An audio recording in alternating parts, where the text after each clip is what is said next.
What's up, everybody? Welcome to the post-Ubisoft Geekiverse reaction show. I'm Josiah Leroy. With me, as always, Mr. Jeff Pavlak. And we are going to react to some of the finer points of the press conference, roughly about an hour 15 here. Jeff, some of the highlights for you from the conference. I think I know one. Yeah, it definitely ended on a high note for me. I'm super interested in Gods and Monsters. That immediately jumped out to me. I love the art direction for it. The very simplistic, definitely not entirely accurate description of it is Breath of the Wild or Zelda in ancient Greece. But if that's even remotely true, I'm still all in on it. I really like the look of that game. Got those vibes immediately. Yeah. So it shows in the art direction. You see it as soon as the camera pans. This was not a game I anticipated. No, I did, it didn't leak, didn't know anything about it. It's awesome that it's coming from the Assassin's Creed team who made Odyssey. So just on top of the fact that their design pedigree is there, they're also familiar with that mythology, that setting, the ancient Greece locales. That'll be really cool. I think they're the perfect team for this. I was just going to say, with what they've done with Odyssey and how popular that was, this seems like a really nice follow-up for them. Also, that's coming out February 25th, so you don't have to wait too long to get our hands on that. Coming to everything. Yep. Xbox, PlayStation, Switch, Stadia as well, right? Yeah. So Ubisoft it seems like they're putting the majority of their titles on Stadia. Everything I noticed from the press conference was that you'd have all the logos at the bottom as usual for the different systems, and what was great was seeing Stadia there. So just, obviously we've talked about it on Geeks Got Game, more competition. Overall, I thought the press conference was kind of, I don't want to say it was a mess, but it was a little jumbled. It felt inconsistent. I thought a lot of the speakers had a little bit of trouble kind of capturing the audience there. Overall, I was not a huge fan of it. There weren't any super exciting reveals, maybe except for Gods and Monsters. I think I'm in the same boat as you. One game that I really did enjoy was Roller Champions. Yeah, it looks pretty fun. So I think that's got Rocket League appeal. And from what I understand, it's going to be free to play. That's neat. So I like that. Yeah, I think that's got a lot of potential. Also, this week through the June 14th, you can play the demo, I believe, on PC only. Not 100% on that, but I believe that's what they said during the show. So free to play. Back when Rocket League was just kind of cutting its teeth, if you will, it was free on PSN. It was one of the games of the month. And after that, everybody I knew who owned a PlayStation 4 was playing that game. So that was huge for Rocket League, and I think this game has the potential to be really big with esports too. Find out.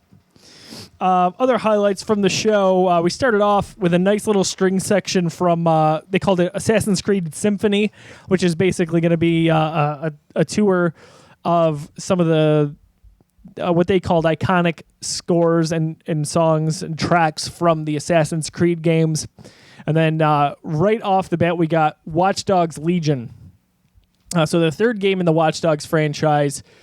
I think it looks really cool. From the trailer, I think it looks like it's an ambitious game. I'm not a fan of kind of the open narrative where you're not just any one central character and you truly are a legion. You're trying to recruit people to your cause. The game takes place in London. I think that's a great locale for the game. Lots of technology in terms of what you can hack there.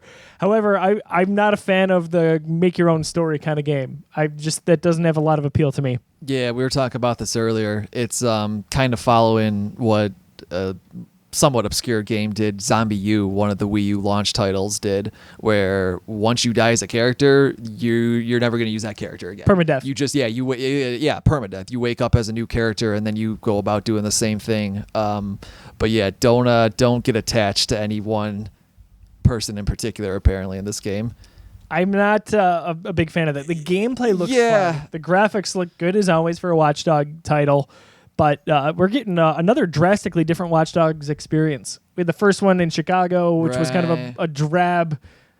Aiden was dry in terms of his approach as a protagonist. Then we had the follow-up in Watch Dogs 2, which is complete 180 from the original in terms of just a colorful environment. San Francisco, right? somewhere on the West Yes, Coast? San Francisco. Right. And it was still a good game. I didn't care for the story, and I know people don't play it for the story, but that's only something that's important to me. So here we've got really another different dynamic altogether with taking on the Legion. Yeah, and not to get political here, Britain is going through a very tumultuous time right now politically with the leaving the European Union. So and that's a big premise in the game. Yeah, I wonder how many allegories there are to that, very real life, very timely matter right now. Oh, tons. They mention right off the bat Brexit and where it takes place, kind of in the timeline, and interesting. I don't know, if that's an area you want to go. Right. Games you kind of want to escape some of that, I think. Yeah. So I mean, I wonder how much the premise really pulls from that. So that is coming actually March 6th. So we've got a really, really busy spring. I imagine a lot of these titles fall. Yeah, that spring 2020 is quickly getting loaded. Yeah. I feel like every other game at this E3 that has had a concrete release date has been, within those first 4 months of 2020. Yeah, I think that something's got to give, or something's going to get eaten alive, unfortunately. I know. I wonder if that was almost the generic just time frame. Hey, we don't really have a release date. Sure. Let's put this in spring 2020. Also, we don't know what's happening with PS5. We know Project Scarlet for Xbox is coming out in the holiday. So there's that. But maybe that had something to do with it. Ghost Recon Breakpoint with John Bernthal. Love John Bernthal. Oh, yeah. That's really cool. He gave a really nice presentation on stage. God, how cool would it have been to have him and Keanu on stage at the same time? I was thinking the same thing. Super Everybody cool. always wants to know who would win the fight, Punisher or John Wick. John Wick. Yeah, I think so, too. Gotta be. But it would be such a good fight. That would be a really, really interesting The real winner would be whoever was watching it. Yeah, it's all of us. So Ghost Recon really no appeal to me here. I'll say that. If you love Ghost Recon, all the power to you. Fellow team member Adam Herr would definitely be able to speak to that more enthusiastically. Right? If only he weren't playing Destiny 2. Oh, okay. Or is it Siege that he really likes, or just Tom Clancy in general? No, he liked Wildlands, I believe. Okay, yeah, I can't remember exactly what. No, Adam's definitely a fan of most shooters that come out. That's fine. This one not a huge appeal to me, but I'm sure it'll do well. A few other things they announced: Elite Squad, which is going to be a mobile game; Delta Company, which is going to be the community. Kind of a community created aspect. They talked about cosplay in there. I thought that was interesting. Talked about talking to developers, talking to other fans. That's a nice little community initiative, I think. Story creator mode coming to Assassin's Creed Odyssey. I didn't read up too much on that. I think that looks really cool, actually. I like that a lot. I don't really touch a lot of level creation or stage creation in games. Same. Unless there's unless you can create your own narrative. So that definitely appeals to me more. I just don't have the time, dedication, or attention span to make just a random level in most create a level modes. But if you can basically create your own story, your own characters, your own plot, I'm definitely interested in that then. And just the setting, it's so cool. Like, I love mythology, I love ancient history, so to be able to really manipulate all the facets of ancient Greece and that mythology, I think would be really cool. I agree. Granted, Assassin's Creed Odyssey is grounded more in realism than mythology, but you know what I'm saying. Ancient Greece. Oh yeah, you know what I'm getting at. I still have Odyssey wrapped in the case. I've got to play it. I'm getting there, folks. Just Dance 2020, one of the biggest selling franchises year in, year out in gaming. Not for me so much, but one thing to note, it's coming to Stadia, which is really, really cool. Rainbow Six is getting, Rainbow Six Quarantine was announced, as well as The Division 2 is getting 3 episodes and a new raid. A new raid coming this fall, as well as The Division movie is going to be coming to Netflix. That's what Adam's going to like. Division. He'll eat all that up. I thought all 3 of those episodes looked really intriguing to me. I think it's a really cool premise, just being in Washington. A TV show announced, too, at this. Yeah, Mythic Quest Raven's Banquet. Not too often you get a TV show announced at E3. Yeah, they're talking about a TV show, a movie. It's interesting. Ubisoft was a little bit off the beaten path this year. I kind of hope that becomes a more common theme at E3s. Like, if there's a video game adaptation, I hope it gets announced at E3. Like, next Castlevania, the season 3 of that for Netflix. Let's get the debut trailer at that for E3. Yeah, I'd agree with that. I think that's a good thing. As long as it's video game related, I'd love to see more stuff like that outside of actual video games. Got to be gaming related for sure. Right. Last thing I kind of wanted to touch on was Uplay Plus. So basically a subscription-based model for Ubisoft games. It's $14.99 a month. It's coming this September. It's PC only for the time being. However, in 2020, it'll be coming to Stadia. I think that is impressive. So over 100 backlog titles from Ubisoft. That's all Assassin's Creed. That's Far Cry. That's Watchdogs. Boy, yeah. Original Beyond Good and Evil. They I'm touted. looking up some details on that now. Woo. So $14.99 a month, I think, is a great price for that. Same price as the Game Pass Ultimate for Xbox that was just announced.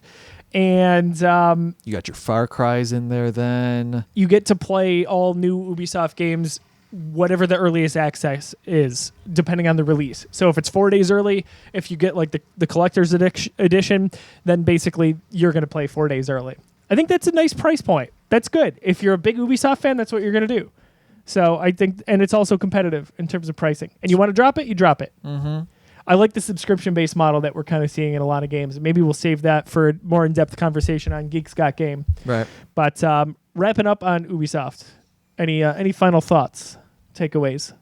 I maybe am a little higher on the press conference than you were. I'm not going to sit here and say it was great, but I think there was some really fun stuff they showed off in there between the creative story mode in Assassin's Creed Odyssey, and Gods and Monsters is way up on my list now. I was so down on it. Definitely one of my most anticipated games. I was down on the conference, and Gods and Monsters definitely brought that opinion up for me. Right. Maybe. Yeah. I'm just going with the last impression hitting me the hardest, but dude, if it's anything like Breath of the Wild, sign me up. Right. Can't wait. Zelda in Ancient Greece. I'm on board. And of course, being able to play it on Switch, great stuff. So Ubisoft, I'd probably get a C-. I'll expand on my thoughts over. If you enjoy podcasts, you can go on iTunes and search the Geekiverse. You'll see Geeks Got Game. We're recording that episode tomorrow. That'll go live this Wednesday, the 12th. So we've got another press conference tonight. We've got Square Enix. I am beyond excited for that because we are finally seeing Avengers gameplay. So thrilled to get there. We'll have a lot to say about it. Stay tuned to the Geekiverse for all your E3 coverage. For Jeff Pavlak, I'm Josiah Leroy. We'll catch you in a few hours.